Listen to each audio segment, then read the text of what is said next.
C'est un festival 100% blues et 100% gratuit qui se passe en plein centre-ville d'Annemasse. Voilà, donc c'est relativement rare qu'il y ait un festival en plein centre-ville. On l'a voulu de façon à ce qu'il y ait le maximum de riverains qui puissent venir, mais pas que les riverains. Vous avez effectivement peut-être fait partie de la première édition, le Lemon Blues Festival. C'est en plein centre d'Annemasse et on en parle parce que c'est ce week-end. On est donc avec son organisateur, entre autres, Richard Brion, qui nous accompagne pour cette dernière demi-heure. Bonjour Richard. Bonjour. Bonjour François, bonjour Hugo. Soyez le bienvenu chez nous. Merci. Le Lemon Blues Festival, un très très bel événement. Est-ce que vous pouvez nous le présenter là pour ceux qui ne le connaissent pas en quelques mots? Il y a beaucoup de gens qui ne le connaissent pas puisque finalement c'est que sa deuxième édition. C'est un festival 100% blues et 100% gratuit qui se passe en plein centre-ville d'Annemasse. Voilà, donc c'est relativement rare qu'il y ait un festival en plein centre-ville. On l'a voulu de façon à ce qu'il y ait le maximum de riverains qui puissent venir, mais pas que les riverains. Donc c'est Place de la République, c'est ça? De la Libération, pardon. Ouais, en fait, elle s'appelle Place de la Libération, mais c'est la place du marché. Voilà, c'est la place du marché qui a été refaite il n'y a pas si longtemps que ça. Ouais, en plus, ouais, elle est magnifique. Elle est magnifique. Elle se prête parfaitement à ce lieu, à ce genre d'événement. Parfaitement, parce que de la scène, tous les artistes voient le Salève. On l'a vu sur les hauteurs du Salève. Et puis il y a du mobilier urbain, les gens peuvent s'asseoir dessus. C'est parfait. C'est un événement qui est gratuit. Est-ce que du coup, il faut quand même réserver ses places ou comment ça se passe, Richard? Oui. Alors, on a demandé à ce que les gens réservent pour une raison bien simple. Alors, on est un festival gratuit, donc chaque dépense doit être vraiment bien gérée, et c'est de façon à calibrer la capacité d'accueil, la sécurité, l'approvisionnement en boissons, par exemple. Exactement. Donc on sait s'il y a 2000, 5000 ou 10 000 personnes, ça nous permet de calibrer. Vous aviez fait combien de personnes à la première édition? L'année dernière, exactement 3571 personnes. Il y en a eu probablement plus parce que à la fin, on laissait... Vous avez arrêté de compter. Ouais. Mais là, on va être nettement plus. Ouais. D'accord, donc les ambitions sont un petit peu revues à la hausse? Oui, c'est-à-dire qu'il commence à être un peu plus connu que l'année dernière. L'année dernière, il y avait l'épisode Covid qui a freiné les velléités de centaines ou de milliers de personnes, on ne sait pas. Mais là, déjà, on en est au même nombre que l'année dernière, et sachant que la dernière semaine, c'est là où tout se fait. Donc, on va être nettement plus. Donc, ça va être sur 2 soirs, vendredi et samedi? Oui, vendredi et samedi. Vendredi, ça démarre à 18h. Et le samedi, les gens sortent du boulot. Et l'afterwork. Et le samedi à 16h. D'accord. Donc là, on parle d'un festival depuis tout à l'heure. Le festival, le Lemon Blues Festival. Radio Mont-Blanc est partenaire de ce très très bel événement. Le blues peut avoir des fois une image un peu vieillotte. À tort. Mais c'est vrai que quand on parle d'un festival, c'est mieux d'avoir une petite pépite, un petit amuse-gueule. Donc on aura par exemple, à la programmation, une certaine Anna Popovic. Écoutez, c'est juste bijou.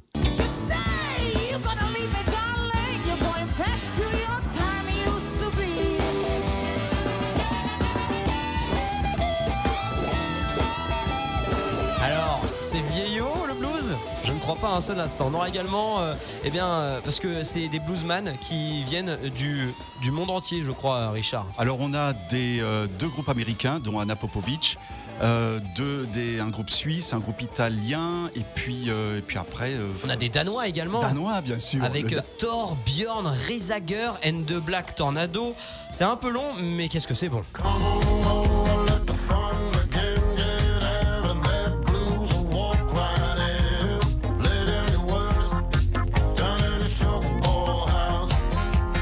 Exceptionnel. Et on aura également un groupe franco-suisse. Je sais pas si vous avez déjà vu sur scène. Ils sont complètement barrés. Ils sont barrés. Ils font de la musique et en même temps, je crois qu'il y a une fille qui les accompagne à la claquette, c'est ça? Les claquettes, washboard, elle danse, elle fait de l'acrobatie. C'est spectaculaire, il faut le voir. Ouais. Vous nous les présentez? One Rusty Band.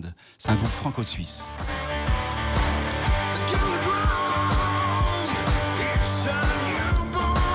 On a dépoussiéré avec ces 4 extraits, on a réussi à dépoussiérer toute la renommée du blues. De quoi vous montrer donc oui, le blues, il y a quand même quelques sonorités, mais c'est quand même très électrique effectivement. Donc festival 100% gratuit, 2 soirées magnifiques. Justement pour attirer un peu les familles, vous avez proposé en plus de la musique, bien sûr, des animations, des ateliers, des initiations. Exactement. Alors avec 3 partenaires qui viennent et qui seront présents, qui proposeront initiation piano, initiation guitare, atelier créatif. Autour de la musique, évidemment. Un autre proposera la réalité virtuelle. Oui, bien sûr, avec les casques. Vous prenez la guitare et vous avez l'impression de jouer devant 10 000 personnes. Oh, excellent ça. Ouais. Ah, ça va être bien. Et puis un autre, c'est la résolution d'énigmes, de jeux, etc. Voilà. Donc ça, c'est pour les enfants. Ça sera sur la même place, hein, toujours. Ah, absolument, oui, tout à fait. Et il y a besoin de s'inscrire pour ces ateliers ou Non, pas du tout. Non, pas du tout. On peut se pointer directement sur place. Exactement, oui. Bon, ça c'est déjà une première chose. Mais moi, ce dont j'avais envie de parler aussi aujourd'hui, eh bien, c'est que il faut le savoir. Peut-être si vous travaillez dans l'industrie, vous connaissez peut-être Richard Brion, car il est gérant du laboratoire Rochex. C'est à Juvigny. Il produit entre autres des produits d'hygiène et de désinfection. Comment on en vient de l'industrie à l'organisation d'un événement culturel et en plus gratuit. Alors, il n'y a rien de professionnel. Interro. Alors, du coup. Non mais je trouve le parcours tellement intéressant, c'est super, je trouve de vouloir militer pour la vie locale et culturelle, c'est fantastique. En fait, le lien qu'on puisse faire avec le laboratoire Rochex, enfin mon métier finalement, et puis le blues, c'est que j'ai de la chance d'avoir beaucoup de, je le dis en toute modestie, mais pas mal de connaissances de chefs d'entreprise qui peuvent être sponsors ou mécènes. Voilà, une fois que je les ai sondés, ils étaient partie prenante pour sponsoriser ou devenir mécènes de ce festival. Donc après, les choses s'enclenchent un peu plus rapidement. Et finalement, je l'ai fait comme ça parce que j'étais bénévole moi au Bluegrass Festival, c'est le premier week-end que vous avez reçu. On a reçu il y a pas très longtemps, donc vous étiez bénévole sur le Bluegrass Festival et vous vous disiez quand même c'est assez chouette de faire vivre sa ville comme ça. Exactement. Là pour le coup c'est La Roche-sur-Foron. C'est La Roche-sur-Foron, donc je me suis dit mais il faut reproduire ça à Annemasse. Et j'ai sondé également le maire d'Annemasse, la mairie, qui était totalement partant et très enthousiaste à cette idée. Donc une fois que j'ai soumis cette idée, j'avais pas d'autre choix que de le faire, que de le monter. Et il vient d'où cet amour du blues?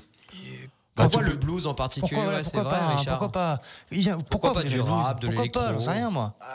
J'ai le poids de l'âge et donc l'électro, ça aurait pu être le reggae, ça aurait pu être le rock. Non, mais c'est vraiment là pour le coup, c'est un choix, c'est un choix personnel. Ouais. Le premier concert que j'ai fait, j'ai été emmené par un ami, c'était Rory Gallagher à Pavillon Baltard à Paris en 78.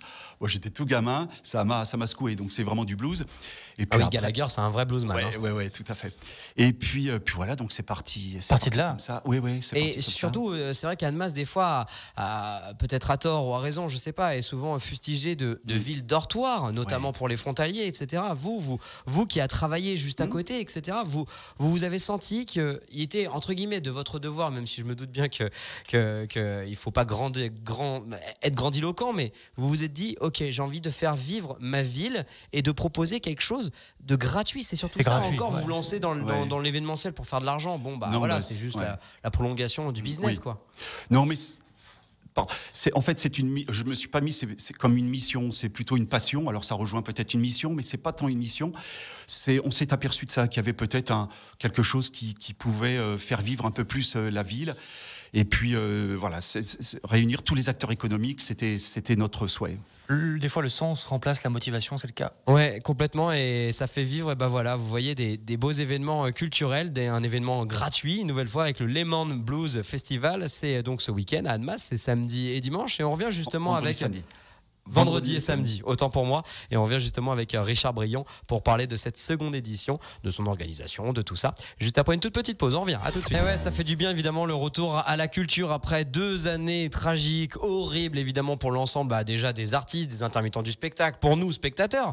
Et avec maintenant cette crise énergétique, on sait que c'est de plus en plus dur pour les enfants français. Donc là, quand on parle d'un festival 100% gratuit, 100% blues, évidemment que ça vous intéresse. On est donc là du côté d'Annemasse, sur la place de la Libération. célébration sur la grande place du marché, Lemon Blues Festival, 2e édition. On en parle bien sûr avec son organisateur, Richard Brion. On parlait de son parcours à Richard, surtout. Il est industriel, il tient notamment les laboratoires Rochex à Juvigny.